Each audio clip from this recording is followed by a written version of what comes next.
Have you ever wondered why your New Year's resolutions die before Valentine's Day? Why that gym membership becomes a donation to the fitness industry? Why the meditation app on your phone has collected more dust than mindfulness minutes? You're not alone. And more importantly, you're not broken. Here's what nobody tells you about change. Your brain treats big changes like physical threats. MIT neuroscientists discovered that when you decide to transform your life, your amygdala, the brain's alarm system, starts screaming danger. But tiny changes slip right past this defense system, going straight to the basal ganglia where automatic behaviors live. This discovery changed everything. Stanford behavior scientist BJ Fogg spent 20 years searching for an answer to why we fail at changes we desperately want to make.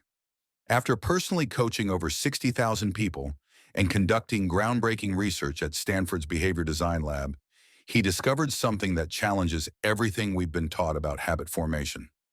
The book Tiny Habits isn't another willpower manifesto. It's not about pushing harder or wanting more. Fogg, who trained the founders of Instagram and countless Silicon Valley innovators, has created a system based on how your brain works, not how motivation speakers think it should work. Think about how you learned to walk. You didn't decide to run a marathon. You took one shaky step. Your brain, recognizing no threat in this tiny movement, encoded it into permanent neural pathways. This is exactly how habits form. Through actions so small, your brain doesn't even notice it's changing. The 21-day myth you've heard? It comes from a plastic surgeon in the 1960s who noticed patients took 3 weeks to get used to their new faces. The real science from University College London shows habit formation takes anywhere from 18 to 254 days, averaging 66. But the timeline doesn't matter. What matters is that the people who succeeded weren't the ones with the most willpower. They were the ones who started smallest. Now let's talk about motivation, that unreliable friend everyone thinks they need. Nobel laureate Daniel Kahneman's research reveals the fatal flaw. Motivation operates in the exhaustible part of your brain. By noon, after hundreds of micro-decisions, your motivation tank runs on fumes, but behavior doesn't need motivation to happen. Fogg discovered this through his behavior model. Behavior equals motivation plus ability plus prompt, converging at the same moment. B equals map. When ability is high enough, you need almost no motivation. Make brushing your teeth effortless by putting your toothbrush in the shower. You'll brush even when exhausted. Reduce exercise to 2 push-ups after you pee. You'll do them on your worst days. Motivation follows a wave pattern based on sleep, hormones, weather, that comment your boss made. Depending on motivation for change is like depending on weather for transportation. Sometimes it works, usually it doesn't. So if not motivation, then what? Make the behavior so tiny it requires no motivation at all. The 30-second rule changes everything. Any behavior taking less than 30 seconds bypasses your brain's resistance mechanisms entirely. No decision fatigue, no procrastination circuits, no negotiation with yourself. 2 push-ups won't give you a six-pack. Reading 1 paragraph won't make you educated. But the tiny behavior isn't the goal.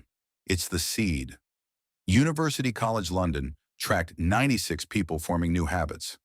Those who succeeded started with behaviors so small they felt silly. One woman's habit was walking to the end of her driveway. Just to the driveway. Within weeks, she was walking miles, but she never committed to miles, only to the driveway. When you complete a tiny behavior, your brain releases a small hit of dopamine. This drop begins forming a neural pathway. Each repetition strengthens it. Unlike forcing yourself through a 45-minute workout that leaves you depleted, the tiny behavior leaves you wanting more. Fogg calls this the extra credit principle. After your 2 push-ups, if you feel like doing 20, go ahead. But tomorrow, you're only committed to 2. This psychological safety net removes the pressure that causes most habits to fail. The data from 60,000 participants shows something remarkable. People starting with tiny habits don't stay tiny. Within 3 months, the woman doing 2 push-ups is doing 50. The man reading 1 paragraph is finishing books. But none force this growth. It happens naturally, automatically, inevitably. Your personal ability chain has 5 links: time, money, physical effort, mental effort, and routine compatibility. The weakest link determines everything. Research from 2,600 participants across cultures shows that when people design habits around their personal constraints rather than against them, success rates jumped from 8% to 63%. Sarah, a single mother with 2 jobs and 3 kids, tried every morning routine program. They all told her to wake earlier, find me time. She failed every time. When she analyzed her ability chain, she realized her weak link was uninterrupted time. So she designed a tiny habit requiring no uninterrupted time. 1 squat every time she opened the refrigerator. No special clothes, no childcare, no schedule. Within 6 months, she'd lost 30 pounds and could do 100 squats without thinking about it. Your brain's wiring matters too. Morning people have peak dopamine at 7 a.m., night owls at 7 p.m. Trying to form a morning exercise habit as a night owl isn't just harder. It's neurologically fighting your brain's chemical rhythm. Most habit advice tells you what to do, but not when to do it. You're supposed to remember your new habit, which requires the exact conscious effort habits should eliminate. The anchor method solves this through a principle hiding in plain sight. You already have hundreds of automatic daily behaviors. You pee, you check your phone, you brush your teeth. These behaviors happen without thought, without motivation, without remembering. Implementation intention research using brain imaging shows when you link a new behavior to an existing behavior, your brain treats them as one unit. The neural pathway for the existing behavior extends to include the new one. You're not creating a new highway, you're adding an exit ramp to an existing highway. The formula is 3 words. After I blank. After I pee, I do 2 push-ups. After I pour coffee, I write 1 sentence. After I buckle my seatbelt, I take 3 deep breaths. The anchor and new behavior must match in theme, location, and frequency. After I brush my teeth, I floss 1 tooth works perfectly. Same theme, same location, same frequency. Stanford researchers found the anchor method had 3 times the success rate of traditional reminder systems. Why? External reminders require you to notice, process, and decide. 3 failure points. The anchor method requires none. Let me share something that will change how you think about habit formation forever. You've been told repetition creates habits. Do something enough times and it becomes automatic. This is completely backwards. Emotions create habits, not repetition. When you complete a behavior and feel good about it, your brain releases dopamine. This dopamine doesn't just make you feel nice. It physically strengthens the neural connections associated with that behavior. One strong emotional experience can create a permanent neural pathway. Casino designers understand this perfectly. A slot machine doesn't create addiction through repetition. It creates addiction through random, intense emotional rewards. Your brain becomes wired to seek that emotional hit. Fogg discovered this by accident. Frustrated with flossing, he decided to floss just 1 tooth. After flossing that 1 tooth, he would look in the mirror and do a victory dance, an actual dance. Arms up, little shimmy, maybe a spin. Within 2 days, something strange happened. He found himself looking forward to flossing, not because he cared about that 1 tooth, because his brain wanted the victory dance. Within a week, he was flossing all his teeth, not through force, but because stopping after one felt weird. Research participants who celebrated tiny victories with genuine emotion formed habits in days, not weeks. Those who didn't celebrate took months or never formed the habit at all. But adults have trained themselves not to celebrate. We have hundreds of ways to criticize ourselves and almost none to praise ourselves. When participants listed ways they tell themselves they did badly versus well, the negative list averaged 17 items. The positive averaged 2. The celebration can be a fist pump, a smile saying, "Good job" to yourself, imagining applause, or just feeling proud. The key is genuine positive emotion. Fake celebration doesn't trigger dopamine. Your brain knows when you're lying. The power of celebration extends beyond the moment. Each tiny success vote creates momentum for the person you're becoming. Tiny habits don't stay tiny through conscious expansion. They grow naturally following an S-curve pattern identical to biological growth. Slow start, rapid expansion, natural plateau. When you plant a seed, you don't pull on the sprout to make it grow faster. You create the right conditions and let nature take its course. The 2 push-ups become 5, then 10, then 20, not through goals or pushing, but because your brain's reward system naturally seeks more of what feels good. Toyota discovered this principle through Kaizen, continuous, tiny improvements, not massive overhauls, tiny, daily, almost insignificant improvements. Toyota became the world's largest automaker not through giant leaps, but through millions of tiny steps. A 1% daily improvement leads to being 37 times better in a year. Not 37%, 37 times. This isn't motivational math. It's how complex systems work. Fogg tracked participants starting with tiny habits versus those starting with meaningful, sustainable habits. After 6 months, the tiny habit group had made dramatically larger changes. They never triggered resistance. Their habits grew like plants, naturally, inevitably, following their own internal logic. The woman who walked to her driveway? Within a year, she completed a half marathon. She never decided to become a runner. She just kept walking to the driveway. Some days that's all, some days further. The habit grew itself. Now what about the behaviors you want to stop? Fogg's research reveals 3 distinct categories requiring completely different approaches. Uphill habits require constant effort to maintain. Skip exercise once and it's harder to restart. These habits roll backwards when you stop pushing. To break an uphill bad habit, stop pushing. Remove the gym membership. Delete the app. Make it harder to do than not do. Downhill habits maintain themselves. Checking social media, eating junk food, hitting snooze. These have momentum. To break a downhill habit, add friction. Unplug the TV. Put the phone in another room. Place cookies on a high shelf. Freefall habits, smoking, gambling, substance addiction, aren't habits anymore. They're dependencies with physical withdrawal and altered brain chemistry. Tiny habits alone won't solve these. Medical intervention becomes necessary because your brain has been chemically altered, not because you're weak. Understanding which type determines your strategy. Using the wrong approach doesn't just fail, it can make things worse. Gradually reducing a freefall habit can increase cravings. Going cold turkey on a downhill habit can trigger binge responses. But here's what's fascinating. Adding good tiny habits often naturally crowds out bad habits without direct confrontation. The executive who started doing 2 push-ups after his morning pee gradually stopped hitting snooze. Not because he tried, because his identity was shifting. This brings us to the deepest level of change. You don't just do habits, you become them. Every time you complete a tiny behavior and celebrate, you're not just building a neural pathway, you're rewriting your self-narrative. The person doing 2 push-ups every morning starts thinking of themselves as someone who exercises. This isn't self-deception.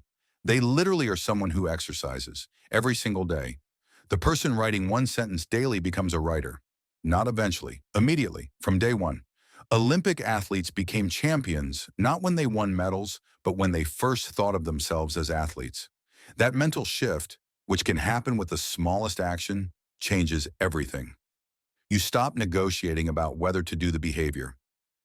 Athletes exercise, writers write. It's not a decision, it's who you are. This identity cascade explains why tiny habits create massive change. You're not building behaviors. You're building a new version of yourself, one tiny action at a time.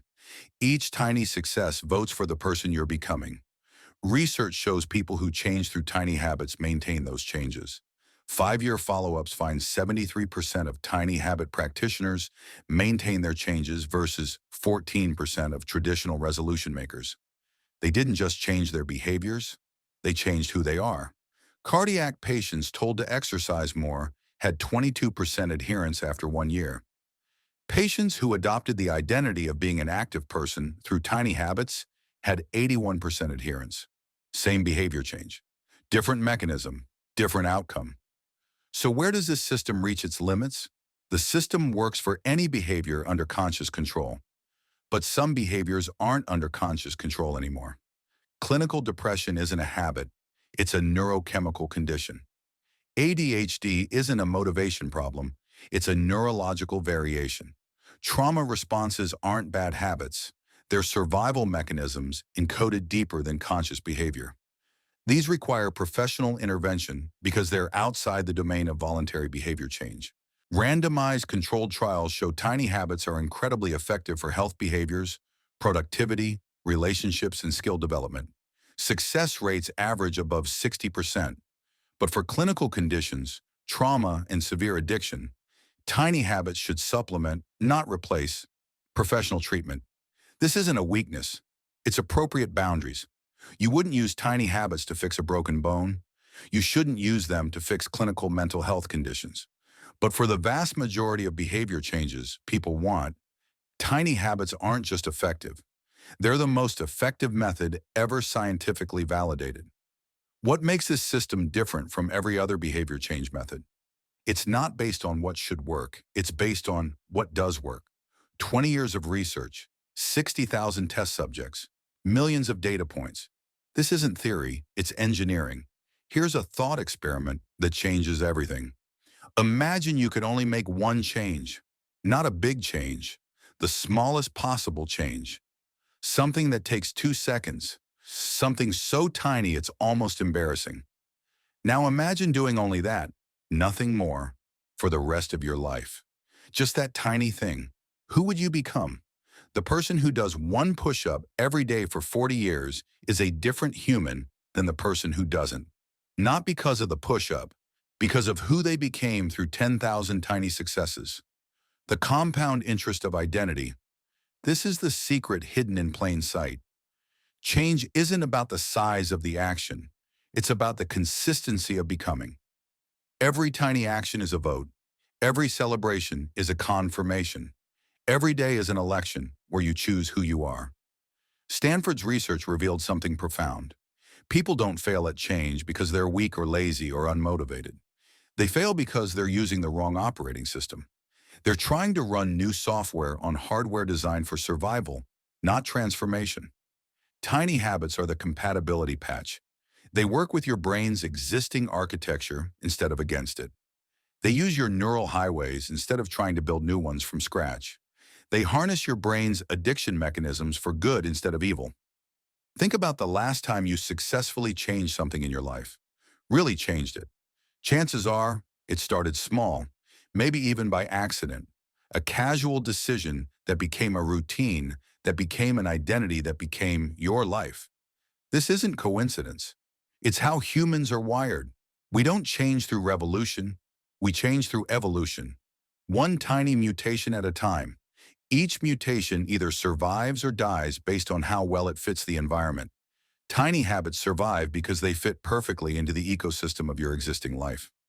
The research shows something else crucial. People who fail at traditional change methods often succeed brilliantly with tiny habits. Not because they suddenly got more disciplined, because they finally found a method that matches their operating system. This includes people with ADHD who can't maintain complex routines, but can do one tiny thing after another tiny thing. People with depression who can't face an hour of exercise, but can do 2 jumping jacks. People with anxiety who can't meditate for 20 minutes, but can take 3 deep breaths. The system adapts to you, not the other way around. But here's the part nobody talks about. The real power of tiny habits isn't in what you do. It's in what you stop doing. You stop negotiating with yourself. You stop feeling guilty. You stop starting over every Monday. You stop believing you're broken. You stop waiting for motivation. You stop making excuses. You stop failing. Instead, you start succeeding every single day, multiple times per day. Success becomes your default state, not because you lowered your standards, because you finally understood the game. The game isn't about making big changes. It's about making changes that stick. And changes that stick are always, always, always tiny at first. The oak tree that survives the storm started as an acorn that barely broke through the soil. Your brain is constantly running background processes, automating everything it can to save energy. This is why you can drive home without remembering the journey, why you reach for your phone without deciding to, why you feel weird when you skip your morning coffee. These automated behaviors run on approximately 2% of the mental energy required for conscious decisions. This is why habits are so powerful. They're essentially free behaviors. No willpower cost, no decision fatigue, no mental negotiation. Traditional change methods try to override these automated systems through conscious effort. It's like trying to hold your breath forever. Eventually, the automatic system wins. It always wins. It's older, stronger, and it never gets tired. Tiny habits work because they hijack the automation system instead of fighting it. They slip new code into the existing program. The security system doesn't notice because the change is too small to trigger alarms. By the time the new behavior is automated, it's too late. It's already part of the operating system. This is why celebration is so crucial. Your brain automates behaviors that feel good, not behaviors that make logical sense. Logic lives in your prefrontal cortex. Automation lives in your basal ganglia. They speak different languages. Celebration is the translator. When you celebrate, you're literally hacking your brain's learning algorithm. You're telling the ancient part of your brain, the part that doesn't understand language or logic or long-term planning, that this behavior equals survival. Do it again.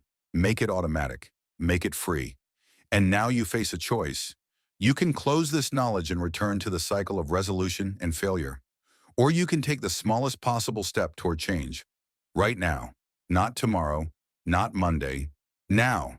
Pick one tiny behavior. Something so small it seems silly. After you finish listening to this, you'll do what you always do next. Make that your anchor. Add one tiny new behavior. Celebrate genuinely. That's the entire system. The distance between who you are and who you want to be isn't measured in miles. It's measured in tiny steps. The first step isn't the hardest, it's the smallest. Your brain is waiting, not for motivation, not for the perfect moment, not for enough willpower. It's waiting for a tiny signal that change is safe. Give it that signal. Make it tiny. Make it now. The revolution in your life won't be televised. It won't be Instagram worthy. It will be so small no one else will notice. But your brain will notice, and that tiny notice will become a neural pathway. That pathway will become a highway. That highway will become who you are. Start now. Start tiny. Start with one tooth, one push-up, one breath, one word, one step. Everything else will follow, not through force, through nature, through the beautiful, inevitable logic of how humans actually change.